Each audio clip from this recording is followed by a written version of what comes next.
Hey everybody, welcome to another lesson of Learning Japanese. Today we are doing Guide to Transitive and Intransitive Verbs Part 2. If you haven't seen Part 1, you probably want to check that out. It's an introduction to the whole concept, and we covered the first two kind of guidelines to figuring out if a word is transitive or intransitive.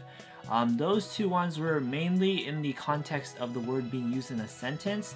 This third and final guideline of sorts that we're going to cover can be used both when the word is being used in a sentence, but also when you just see the word by itself. Following the guideline we're going to talk about now, you can probably make a pretty smart guess as to whether it's transitive or intransitive. So this guideline is basically just going to be the patterns in which transitive words and intransitive words end. Like, what characters do they end in? We are going to go over basically, I think there's about 7 different patterns. Then after that, there's also kind of a pattern to the patterns that we might want to take note of, because it will probably help us remember the patterns because there's so many of them. Okay, so basically what we're going to do here is we're going to say we're going to start from the perspective of intransitive verbs. So like, we'll say this group of intransitive verbs ends in the following characters, and if you want to turn them into transitive verbs, you basically replace those characters with these characters. And we'll probably say like two version pairings of words per pattern. But just know some of these pattern groups actually have like way more words that can be part of the thing, and we definitely don't even have all of them in the vocabulary chart that we have here. So what I'm saying is that in this video right here, if you're just watching the video, we're actually only going to be saying out loud a percentage of the vocabulary list that we've compiled. So if you want to see the longer vocabulary list, look at the description of the text post version of this lesson, because the description will probably be over the character limit.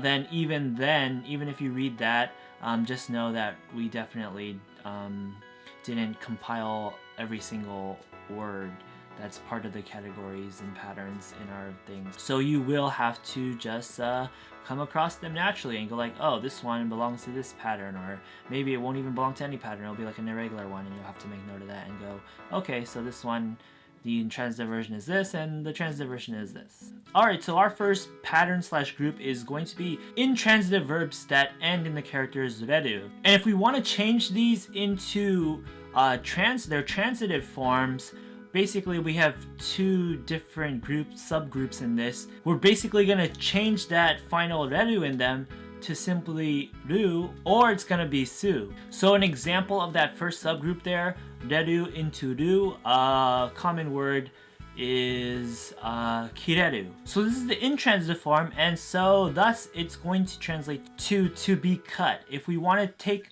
the transitive version to cut something with a direct object, not just to be cut, to cut something else, it's just going to be kiru. And you'll see that basically what we did is we changed the reru into ru. One important thing to establish from the get-go here is that what we're talking about is just how the word ends. If you know verbs, you'll know that there are basically 2 main types of verbs, ru verbs and u verbs. This isn't the same thing as that, because some u verbs can, as you probably know or you should know, can also end in ru, and they'll be conjugated in a different way.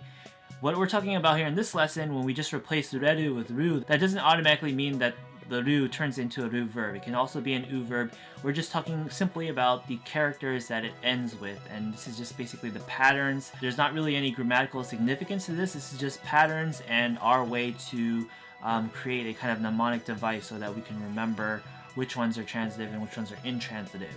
And so yeah, that's going to be the case for when in a bit we're going to say you change it to basically u, so it ends in u, but that's not going to represent u verbs. So just keep that in mind there. Alright, so another example of this, reru is the intransitive, and you just replace the reru with ru to make it transitive, is the word ureru. This means to sell, but like a product sells, like a product sells well. It's not selling something else, it's selling well or something. Like this drink from Jamba Juice is selling hecka well because people be thirsty or something like that. So if we want to make that transitive, as in I sell something, I sell the juice or the drink, we just replace the reru with ru, so it turns into uru. Again, this doesn't mean it's a ru verb just because it ends in ru.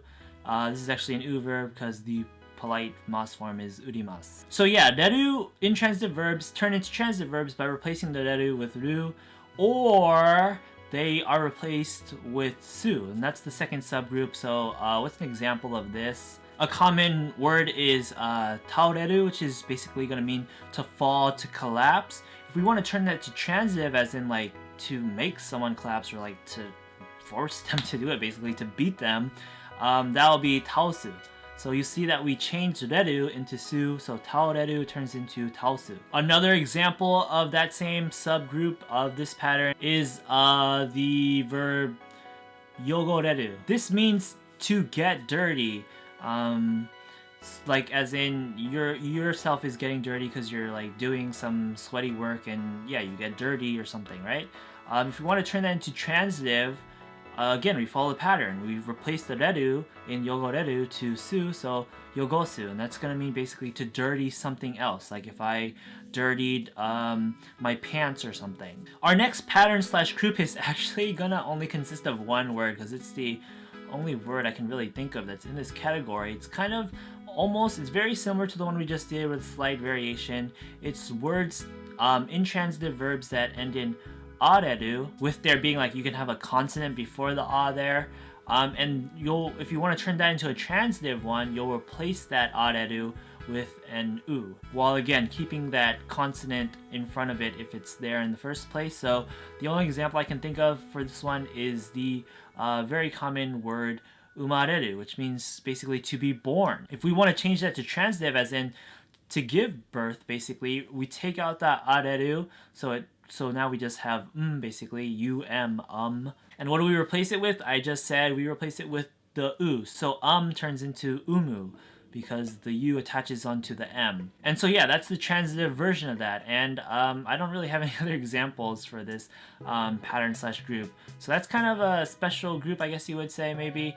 Let's move on to the next one. Moving on to the next grammar slash group, we have intransitive verbs that end in ru, and this is now getting more confusing because ru seems like something we encountered before, because basically the first one that we did, reru, that technically ends in ru.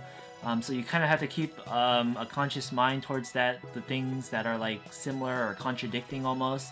Then in the first one as well, we changed reru intransitive verbs to transitive verbs that end in ru, so those are transitive, but if we come across these words, they're intransitive even though they end in ru too. So yeah, it gets kind of confusing, and there's only so much that these patterns and guidelines can actually 100% guide you through. So yeah, I don't really know what to say about that. If a word ends in ru, it can be it can be a transitive verb and it can be an intransitive verb, and you just have to get used to which one it is, or make a note of it every time you see it, and then you'll go, okay, I know now. So anyways, some intransitive verbs end in ru, and if we want to turn those ones into transitive verbs, we replace the ru with su. So two very common examples of this, modoru, which means to return, as in like I return home. There's no direct object there. It's like I'm just performing the action without affecting another object. If we want to turn that into a transitive form, we take out that ru and replace it with su, so it becomes modosu, and basically that's return something, like I returned a book to the library. Another common example of that is naoru, which means basically to get better, to become healed. If we want to change it into the transitive form, as in like I repair or heal or fix something else, that turns into naosu, because we take out the ru and we switch it with su.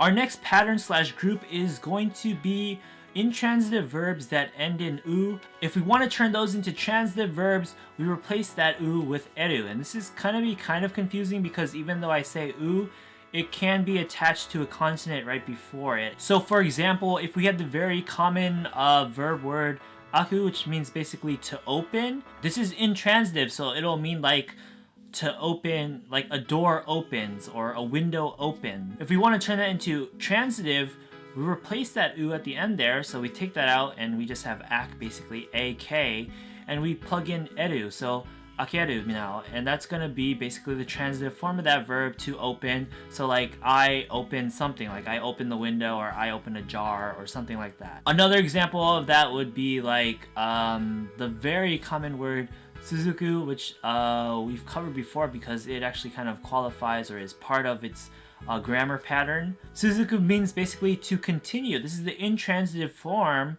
that ends in u, the character u or the letter u. It means to continue, but in the intransitive sense, like I continue onwards or something like that. If we want to turn it into transitive, as in like I continue something, we take out that u, and so now we have basically this really weird word Suzuki. That's not an actual word. To actually make it into a word now, the transitive version of the word, we add edu, so it becomes suzukeru. And that is, again, gonna mean to continue, but like continue something, like I continue my job or something, not just continue onwards, which is just doing it yourself. Okay, let's move on to the next one, pattern slash group.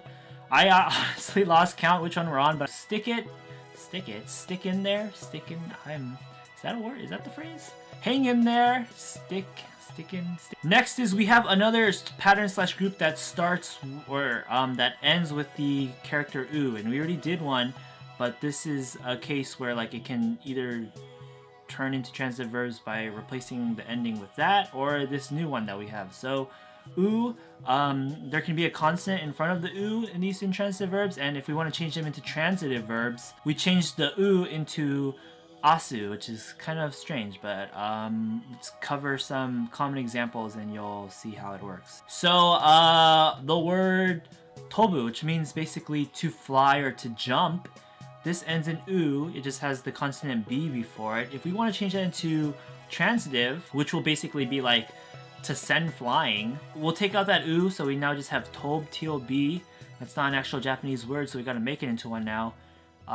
So what do we replace the u with? I said we replace it with asu, so that becomes tobasu, and that's gonna mean basically to send flying. This is this transitive verb, I don't know if it's too common. Obviously tobu is a common word because it's just like to fly or to jump, and you definitely, people say that a lot, but tobasu, to send flying, you'll hear it a lot in anime shows where they fight. I'm gonna kick your butt and send you flying or something, they'll say something like that. Another common word that exhibits this pattern is the word naku, which means to cry. So that's the intransitive version, of course, because when you cry, you're not doing anything to another object, you're just crying yourself. If we want to change that into transitive though, as in like to make someone cry, what do? We take out the u, like I said, now we have nak basically. Then we add asu, so nakasu, and this is going to be translated to make cry, basically. Our next pattern slash group, we are going to change intransitive verbs that end in aru with like consonants before that usually to, we're going to replace the aru with edu to make it transitive. So a common example of that is actually a word that we used in the first part of this lesson is tomaru and tomeru, which means to stop. Tomaru means to stop intransitively, like I stopped, and tomeru means transitively stopped, as in like I stopped the car, I stopped you. You'll see that tomaru ends in aru if you include that consonant m before it, maru, aru. So we take out the aru and we have tom, basically tom isn't actual Japanese, but we need to make it into an actual Japanese word now by replacing that with eru, so it becomes tom, tomeru. And so that's the transitive form now. Another example of that is the very common word and kind of grammar pattern of itself as well, hajimaru, which means to begin. That's the intransitive version because it ends in aru there. That's like I begin, but if you want to turn that into transitive, as in like I began something, you take out that aru and you have hajim, and you plug in the edu, so it becomes hajimeru, and that's going to be the transitive form, like I just said. We're almost done, guys. We're changing intransitive verbs that end in edu, and we want to make them transitive. We replace the edu with asu. So a common example of this is the verb fueru, which means basically to increase. This is intransitive. So like stock market increases or something, that's intransitive. Like it just does it itself. It doesn't do it to something else. But if we wanted to say something does something to someone else, or increases something else, what do? We follow this pattern here. It ends in edu, fueru. We take out that edu, so now we just have fu. Then we add asu, and so it actually becomes fu yasu with a y, not fu asu without the y. Just a thing to note there. And so yeah, that'll mean basically to increase something else, to basically augment something. Another example of this pattern is a common verb is okureru, which means to basically to be late. This actually ends in edu, or this is gonna belong to the edu pattern slash group, even though it ends in redu, which was the first group, and it also ends in ru, which was another one of the groups. But this word actually belongs to the edu group here. So again, like I said, it's not a perfect solution that we have here. You have to come across them through experience and get used to them. So okureru is going to be in the edu ending group, and so if we want to change it to not to be late, but like to make something late, to delay something, that's the transitive version, of course. We drop that edu, so we now just have okure, not okur, O-K-U-R. And so to turn that into the transitive version, now we plug in, what is it that we need to plug in? We plug in asu. So okurasu is going to mean to delay something, to make something late, stalled, or whatever. And so now finally we've reached the last pattern slash grammar, not grammar, what the heck? Pattern slash group, rejoice. So this one's gonna be intransitive verbs that end in iru. And if we wanna make them transitive, we take out that iru and we replace it with osu. So our example of this is the common word ochiru, which means to fall. This was actually a word that we used in the first part of this lesson in our example sentence with the pencil falling. So ochiru means basically to fall, like there's no direct object there, it's intransitive, like I fell, I didn't affect anything. It ends in iru, but it kind of has the consonants before it, the C and the H. So if we want to turn into transitive, as in not to fall, but like to drop something, then we're going to take out that iru and we're going to place it with osu, and so that becomes then otosu, and as you know, it becomes a T there as opposed to the CH, because if you know hiragana, the CH is the kind of irregular part of the T row or whatever. That's because of how Japanese pronunciation works. And so yeah, then otosu is the transitive version that means to drop, as opposed to the intransitive, which means to fall. Another example of this is a common verb, okiru. Okiru means basically to get up, like to get up in the morning, to wake up. It is intransitive, as you can probably tell, like I woke up, that's intransitive verb right there. If we want to change it into transitive, as in like to wake someone up, we need to basically follow this pattern. We drop, what is it, the final iru there, so now we just have ok, okay. Then we plug in osu, which is oso, so okay, oso, okosu. Now that's gonna be the transitive version, which means to wake someone up or to get someone to get up.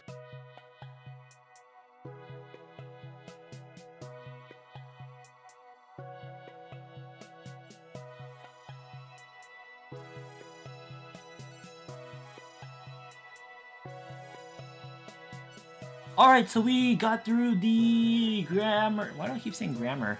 The pattern slash groups, and that was quite tedious, I would say, but we're actually not done yet, unfortunately. We still need to kind of point out some of the ones that are like considered irregular or unique cases, just to you know, point out that that subcategory exists. And while we may not go through like all of them in this video, we'll try to keep the list in the like text post version of this lesson updated with those. So 3 ones that are noteworthy right now are, first, the pairing of deru and dasu, which we used in one of the examples in the part 1, I believe.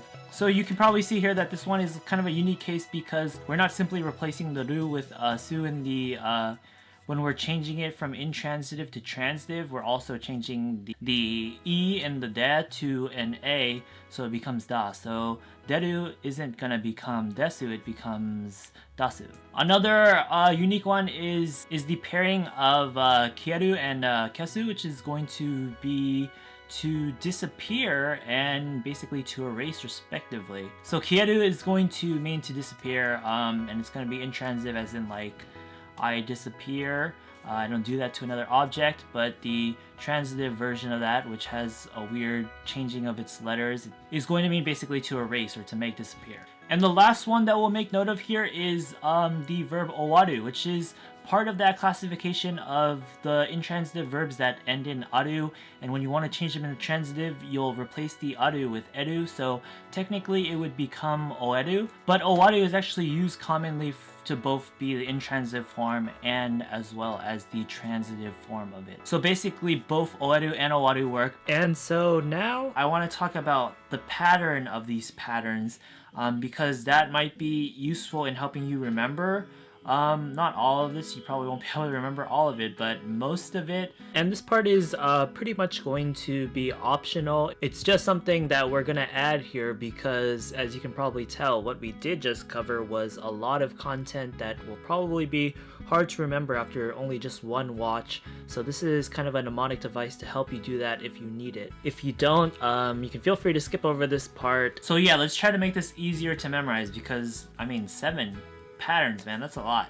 So you may or may not have noticed as we went through them, there's kind of a pattern to these patterns, and beyond that, kind of a hierarchy. So what we've done here is we've kind of established this diagram or table or whatever that displays this hierarchy slash pattern of these patterns, and so it's gonna be basically putting the characters that the words end in into tiers. So basically at the top of this hierarchy is going to be the tier that consists of the characters that basically just include the letter S pretty much, because if you noticed as we went through them, if the word ended in like su or osu or asu, then that pretty much meant that it was the transitive form, and like once you reach the transitive form, you don't really have to do anything other than that, right? And unlike the characters that ended in like ru, those could have been intransitive before we transformed them to transitive, or they could have been transitive verbs as well.